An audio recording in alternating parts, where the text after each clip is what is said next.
Hi guys, it's Seton here from Seton Tuning, and today I'm at Snetterton. This is the second time that I've taken our R9 out here. Last week we came here for a Monday evening session and we're back here again for another go. So last week we brought a pretty much stock bike. We'd only changed the front sprocket, put a set of slicks on it, changed it to rate shift, done a flash and dyno setup on the bike, and we had 110 horsepower and 64 foot-pounds of torque, which was a start point. We rode the suspension standard, we rode it with the ABS standard, and we went out on track to see what we could do. So we were able to manage a 2 minutes 2.2 second laps, so all of the twos, which is pretty respectable considering we're running a very stock bike to start with. So knowing that there was another track day here this evening, we had 1 week to work on the bike, and that's exactly what we've done. So we'd already started making our development exhaust system, which we have done a little bit of work on this week. So the exhaust system is now on the bike, and it's in its early stages of development as well. So this is not a finished product, but this is the start point of where we're at. Essentially, we still need to do more development with this, but with the exhaust system and with a DNA filter, we managed to achieve 120 horsepower out from this bike. And torque also went up to 69 foot-pounds of torque. So it's a sizable increase from where we were. In addition to that, we've removed a few other parts. So we've taken off the tail untidy, as we've now called it in the workshop. We've removed the wing mirrors. We've also taken off the carbon canister, which was above the engine. It's an emissions control thing which had to be removed. Obviously, we've taken off the catalytic converter and fitted our exhaust system.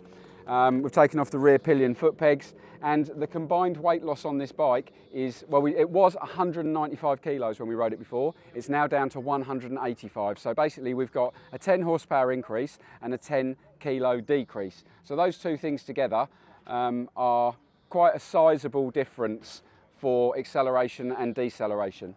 Now, the biggest problem I had last week when I was riding the bike was the ABS. It was totally inconsistent and didn't allow me to brake late and hard into the corner, because every time the back started to lift, it feathered off the brake and made me run on. So we've taken off the ABS. We've done this very simplistically. We haven't removed the entire pump. We've left the pump in place. It's still actually connected up to the rear brake, but on the front brake we've fitted a set of Benhill hoses and bled those up. The front lever now feels fantastic. We've kept the standard pads in there, and the transformation in braking is night and day really. It's exactly what we needed. So we've been on track for the whole day, the whole evening. We've done 4 20-minute sessions, and in the final session I managed to achieve a 1 minute 59.85. So that's a 2.3 second reduction in lap time from last week, with what is relatively inexpensive modifications to do to this bike. Suspension's still standard, but we did sort of reach some limitations. I had front wheel sliding, had a very little off from the front. It felt like as I was going through the corner and as I tapped the power, the front started to go and I couldn't quite pick it back up again. So it was a very gentle crash. It was a nothing crash really, but I have a feeling that the front forks have got, for me, too much oil in, because it felt stiff at that part of the stroke. There was no compliance and it wasn't able to regain grip even though the throttle was open. So we'll have a look at that in the course of the week and get this ready for the next time that we're going out for another test, and we'll see where we can go from there. But all in all, the second test has been very, very positive, and to get this bike in what's still like a relatively inexpensive spec under the 2 minute barrier at Snetterton is pretty good. So I have actually made a video which has got the 1 minute 59 lap in it, but as you can probably see from my visor, there's quite a few flies here today. And when I came back in and looked at the camera, we have several mosquitoes stuck across the front of the lens. So we'll see later on if that footage is usable or whether we can see it at all. But other than that, you're going to have to take my word for the lap time. So anyway, keep watching. There'll be more videos coming soon as we carry on developing this bike.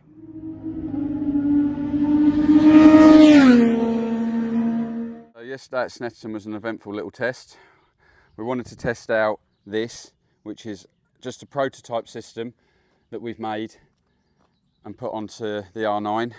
This achieved 120 horsepower with a DNA filter, taking it from it's 107 as stock. So with a flash filter and the exhaust system, it took it to 120. So that's a good start point, but we still think there's room for improvement. So we've got more work to do with that.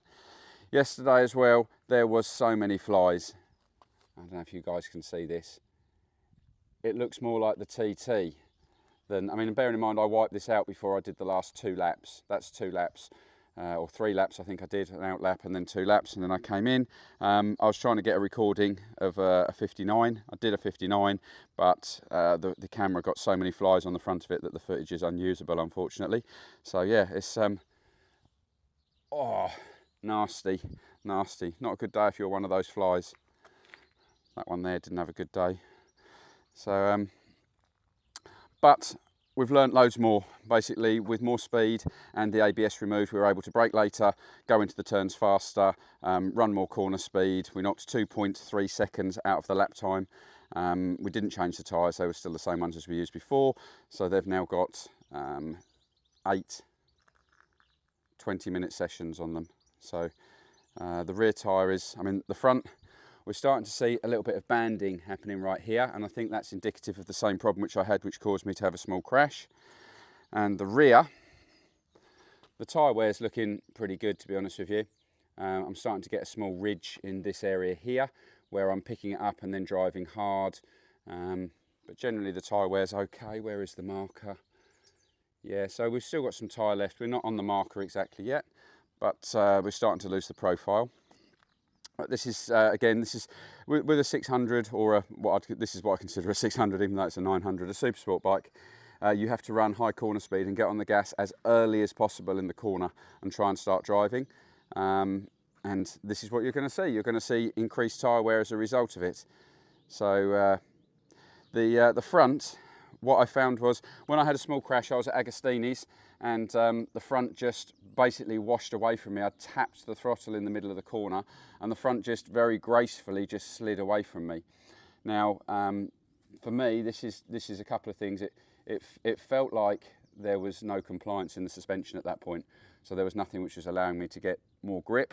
So the tyre then glided, and although I tried to pick it up, I couldn't. I just basically laid it down very gently. But when you start seeing this type of tyre wear here, this is normally indicative of there being too much weight on the front wheel. So I have a feeling that what we need to do with this fork from, I'll confirm this later because I need to take it apart to check this out, but I think that this fork has got too much oil in it and too soft a spring. So I need to have a stiffer spring to give me more support. So when I'm running through the long corners, it doesn't sit so low in the stroke. And then when I'm braking, it gives me support from the spring rather than from the air gap closing up at the bottom of the fork and then stopping it from compressing. And then when I'm compressed in the middle of the corner, it will have more compliance because the oil will make it go stiff. It's like an air spring, and it needs to, I think that needs to be reduced. So, but we'll do some more investigation and we'll let you guys know what we find. But in the meantime, not too shabby, hey?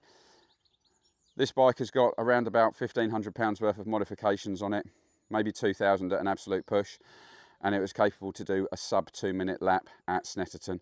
So that is a pretty good start. Considering we've had this bike for 3 weeks now, I think we're doing well.